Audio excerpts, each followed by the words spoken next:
नमस्कार सांग मैंने मुकादमिनी आपणकर सांग एवं मोटिवेशनल स्पीकर आज पुणी थे गोटे नुआ भिडियो आपण सामना को आसी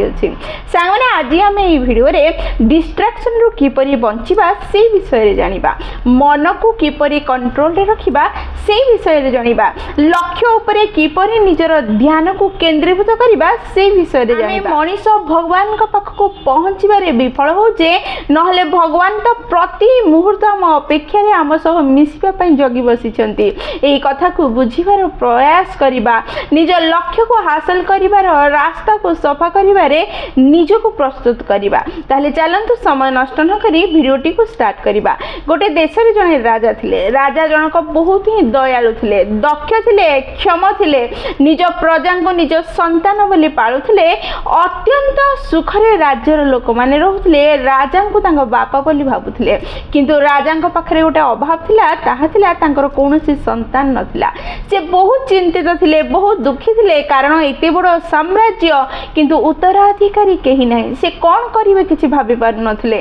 राति रे तांकर निदा हो नथिला से चिंता रे बुडी की रहिले दिने मंत्री तांको उपदेश देले कि से एते चिंता करिवा बदल राजा गुरुंको पाख को जानतु और निज समस्या विषय रे कहंतु से निश्चय समाधान रो बाट देबे एहा सुनी राजा स्थिर कले राजा पंडितंको पाख को जिबे से गले एवं निजर सब समस्या विषय रे कहले से कहले मु वृद्ध हेबा पई जाउछि मोर संतान नाही उत्तराधिकारी नाही ए राज्यर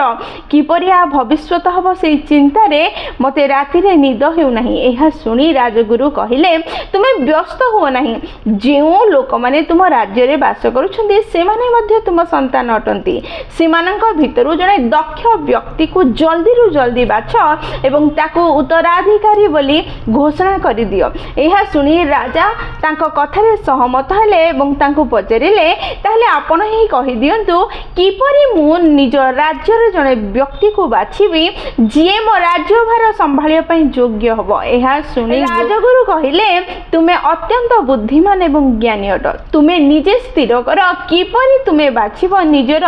उत्तराधिकारी को एहा सुनिया पर राजा निज राज्य को फेरी गले निज राजमहल को फेरी गले 2-3 दिन बीती गला से खाली आलोचना करुथले कोन एमिति परीक्षा नेबे कोन एमिति करिबे जहा फल से जानि परिबे केउ व्यक्ति की योग्य अटे एते बड़ साम्राज्य को संभालिबार केउ व्यक्ति ठीक हेबो जे प्रत्येक प्रजा को निज संतान भाबिबो एवं समस्तकर दुख सुख विषय रे जानी निज राजगादी को सुरक्षित करिबा संगे संगे निज राज्यवासी को सुरक्षित रखि परिबो 4 दिन आलोचना करिबा परे से स्थिर कले किपरि से निज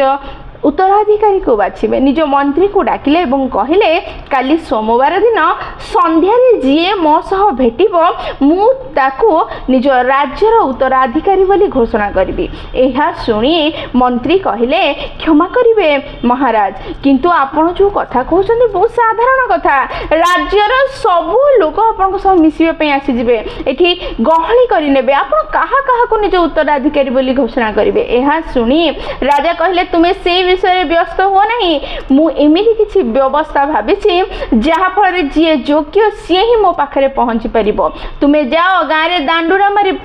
कहि दियो कि राजा को जे सूर्यास्त पूर्व भेटिबो सी राज्यर उत्तराधिकारी हबो ए कथा मंत्री स्वीकार कले एवं जे दांडुरा मारी पूरा राज्य रे कुहा दिया गला कि जेउ व्यक्ति राज्यर उत्तराधिकारी हेबा पई चाहुची सी सूर्यास्त पूर्व राजा सह भेटू जे सूर्यास्त पूर्व राजा सह भेटिबो सी राज्यर उत्तराधिकारी हबो एहा सुनी सब व्यक्ति खुशी हे गले समस्ते स्थिर करिनेले सर्वप्रथमे से माने जिबे सूर्यास्त पूर्व राजा को भेटिबे एवं निज भाग्य बदली देबे सुनार कलश तांको मुंडरे हाथ ढाली देबो से राज्यर राजा हेबे उत्तराधिकारी होई परिबे एहा भाबी समस्ते बाहरी छंदी किंतु राजा राजमहल सामने रे थिबा खाली पड़िया रे बहुत बड़ मेलार व्यवस्था कले सेठी अनेक दोली आसीथिला अनेक खाद्यर स्टॉल लागिथिला अनेक म्यूजिक नाच गीत अनेक दुकान किना बिका मस्ती ସବୁ ପ୍ରକାର ବ୍ୟବସ୍ଥା ଥିଲା। ଲୋକମାନେ ରାଜାଙ୍କୁ ଭେଟିବା ପାଇଁ ଆସିଲେ। ଆସିବା ସମୟରେ ସେମାନେ ଦେଖିଲେ ବହୁତ ବଡ଼ ମେଳା ଲାଗିଛି। ଲୋକମାନେ ଭାବିଲେ ଅସ୍ତ ହେବାକୁ ଅନେକ ସମୟ ଅଛି, ସୂର୍ଯ୍ୟାସ୍ତ ପୂର୍ବରୁ ରାଜାଙ୍କ ପାଖରେ ପହଞ୍ଚିବାର ଅଛି, ତା ପୂର୍ବରୁ ଆମେ କିଛି ମସ୍ତି କରିନେବା। କିଛି ଲୋକ ଦୋଳି ଖେଳିବାରେ ଲାଗିଲେ, କିଛି ଲୋକ ନାଚ ଗୀତରେ ମନୋରଞ୍ଜନ କଲେ, କିଛି ଲୋକ କିଣା ବିକା କଲେ, କିଛି ଲୋକ ମ୍ୟାଜିକ୍ ଦେଖିଲେ। ସମସ୍ତେ ପ୍ରାୟ ଅଧିକରୁ ଅଧିକା ଲୋକ ପ୍ରତ୍ୟେକ କାର୍ଯ୍ୟରେ ବ୍ୟସ୍ତ ହୋଇଗଲେ, ନିଜ ମନୋରଞ୍ଜନରେ ନିଜ ଡିଷ୍ଟ୍ରାକ୍ସନରେ ଡିଷ୍ଟ୍ରାକ୍ଟ ହୋଇଗଲେ। କିନ୍ତୁ ଜଣେ ପିଲା ଥିଲା ଯିଏ ଏସବୁରେ ନ ଫସି ସିଧା ରାଜମହଲ ଆଡ଼କୁ ଗଲା। ରାଜମହଲ ସାମ୍ନାରେ ଜଗିଥିବା ସୈନ୍ୟମାନେ କିଛି ପ୍ରଶ୍ନ କଲେ, ତା ଉତ୍ତର ଦେଇ ସେ ରାଜମହଲ ଭିତରକୁ ପଶିଲା। ଦେଖିଲା ରାଜା ବସିଛନ୍ତି ଏବଂ ତାଙ୍କ ପାଖରେ ସେହି ମନ୍ତ୍ରୀ ମଧ୍ୟ ଅଛନ୍ତି। ପିଲାଟି ଗଲା ଆଉ କହିଲା, ମହାରାଜ, ମୁଁ ପ୍ରଥମ ସେହି ବ୍ୟକ୍ତି ଯିଏ ଆପଣଙ୍କର କଥା ଅନୁସାରେ ସୂର୍ଯ୍ୟାସ୍ତ ପୂର୍ବରୁ ଆପଣଙ୍କ ପାଖରେ ଆସି ପହଞ୍ଚିଲି। ଅନ୍ୟମାନେ ସମସ୍ତେ ମେଳାରେ ବ୍ୟସ୍ତ ଅଛନ୍ତି, ମୁଁ କିନ୍ତୁ ଆପଣଙ୍କ ସାମ୍ନାରେ ଅଛି। ଏହା ଶୁଣି ରାଜା ଖୁସି ହେଲେ ଏବଂ ତାକୁ ହିଁ ଉତ୍ତରାଧିକାରୀ ବୋଲି ସ୍ୱୀକାର କଲେ। ମନ୍ତ୍ରୀଙ୍କୁ କହିଲେ, ଦେଖିଲ, ତୁମେ କହୁଥିଲ ଗହଳି ଲାଗିଯିବ, କିନ୍ତୁ ମୁଁ ଜାଣିଥିଲି ଯେଉଁ ବ୍ୟକ୍ତି ପ୍ରକୃତରେ ରାଜା ହେବାର ଯୋଗ୍ୟ ସେ ନିଶ୍ଚୟ ମୋ ପାଖରେ ପହଞ୍ଚିବ। ଅନ୍ୟାନ୍ୟମାନେ ସମସ୍ତେ ସବୁଆଡ଼େ ଡିଷ୍ଟ୍ରାକ୍ଟ ହେଲେ, ନିଜର ମୁଖ୍ୟ ଲକ୍ଷ୍ୟକୁ ଛାଡ଼ି ସେମାନେ ମନୋରଞ୍ଜନରେ ଲାଗିଲେ, ଯେଉଁଥିପାଇଁ ସେମାନେ ରାଜଭୋଗ କରିବା ପାଇଁ ରାଜା ହେବାର ଯୋଗ୍ୟତାକୁ ହରାଇଲେ। କିନ୍ତୁ ଯେଉଁ ବ୍ୟକ୍ତି ନିଜର ସବୁ ସୁଖ ଡିଷ୍ଟ୍ରାକ୍ସନକୁ ଏଡ଼େଇ ମୋ ପାଖରେ ପହଞ୍ଚିଲା, ନିଜ ଲକ୍ଷ୍ୟ ଜାଗାରେ ପହଞ୍ଚିଲା, ସେ ପ୍ରକୃତରେ ଉତ୍ତରାଧିକାରୀ ହୋଇପାରିଲା। ସାଙ୍ଗମାନେ, କାହାଣୀଟି ବହୁତ ଛୋଟ କିନ୍ତୁ ଆମକୁ ଏହା ହିଁ ବୁଝେଇ ଦିଏ, ଆମେ ମଧ୍ୟ ଯେତେବେଳେ ନିଜ ଲକ୍ଷ୍ୟକୁ ପାଇବା ପାଇଁ ବାହାରିଥାଉ, ଅନେକ ମନୋରଞ୍ଜନ, ଅନେକ ଡିଷ୍ଟ୍ରାକ୍ସନ, ଅନେକ ସମସ୍ୟା ଆମ ଆଖପାଖରେ ଗୋଡ଼େଇବାକୁ ଲାଗେ। ଆଉ ଆମେ ଯଦି ସେଇ ଡିଷ୍ଟ୍ରାକ୍ସନ ଆଡ଼େ ଲକ୍ଷ୍ୟ ରଖିବା, ତାହେଲେ ଆମେ ନିଶ୍ଚୟ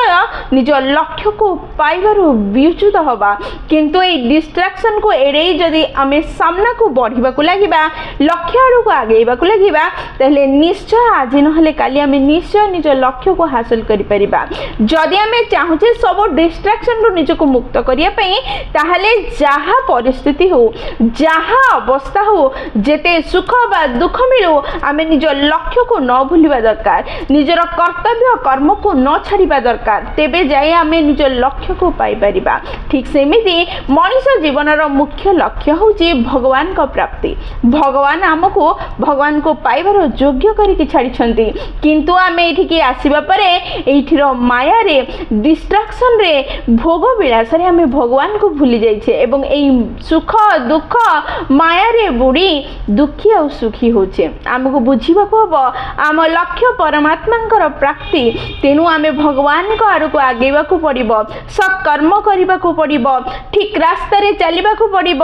ଭଗବାନଙ୍କ ନାମ ସ୍ମରଣ କରି ତାଙ୍କ ପାଦ ତଳେ ଶରଣ ନେବାକୁ ପଡ଼ିବ। ତେବେ ଯାଇ ଏଇ ମଣିଷ ଜୀବନ ସାର୍ଥକ ହେବ। ସାଙ୍ଗମାନେ, ନିଜକୁ ଉନ୍ନତ କରନ୍ତୁ, ନିଜ ମନକୁ ନିଜ ଆୟତ୍ତରେ ରଖନ୍ତୁ, ନିଜର ଲକ୍ଷ୍ୟ ହାସଲ କରନ୍ତୁ, ନିଜ ଭଗବାନଙ୍କୁ ପାଆନ୍ତୁ, ସୁଖୀ ହୁଅନ୍ତୁ, ଆନନ୍ଦରେ ରୁହନ୍ତୁ। ସାଙ୍ଗମାନେ, ଭିଡ଼ିଓଟି ଯଦି ଆପଣଙ୍କୁ ପସନ୍ଦ ଆସିଛି, ଆପଣଙ୍କ ହୃଦୟକୁ ଛୁଇଁଛି, ତାହେଲେ ନିଶ୍ଚୟ ଲାଇକ୍ ସେୟାର ଆଉ କମେଣ୍ଟ କରିବେ। ଯଦି ପ୍ରଥମ ଥର ଆପଣମାନେ ଆମ ନୈନିକ ମୋଟିଭେସନ୍ ଚ୍ୟାନେଲକୁ ଆସିଛନ୍ତି, ଚ୍ୟାନେଲଟିକୁ ସବସ୍କ୍ରାଇବ୍ କରିଦେବେ ଏବଂ ପାଖରେ ଥିବା ବେଲ୍ ବଟନ୍ ଦବାଇ ଅଲ୍ ନୋଟିଫିକେସନ୍ ସେଟ୍ କରିଦେବେ, ଯାହାଦ୍ୱାରା ଯେତେବେଳେ ବି ଭିଡ଼ିଓ ପୋଷ୍ଟ ହେବ ସର୍ବପ୍ରଥମ ନୋଟିଫିକେସନ୍ ଆପଣଙ୍କ ପାଖରେ ପହଞ୍ଚିବ ଏବଂ ଆମକୁ କନେକ୍ଟ କରିଦେବ। ତାହେଲେ ମୁଁ ରହିଲି ସାଙ୍ଗମାନେ, ପୁଣି ଥରେ ଦେଖା ହେବ ଗୋଟେ ନୂଆ ଭିଡ଼ିଓରେ ନୂଆ ଟପିକ୍ ସହ। ସେହି ପର୍ଯ୍ୟନ୍ତ ନିଜର ଧ୍ୟାନ ରଖନ୍ତୁ ଏବଂ ବହୁତ ଖୁସିରେ ରୁହନ୍ତୁ, କାରଣ ଖୁସିରେ ରହିବା ବହୁତ ଜରୁରୀ। ଜୟ ଜଗନ୍ନାଥ।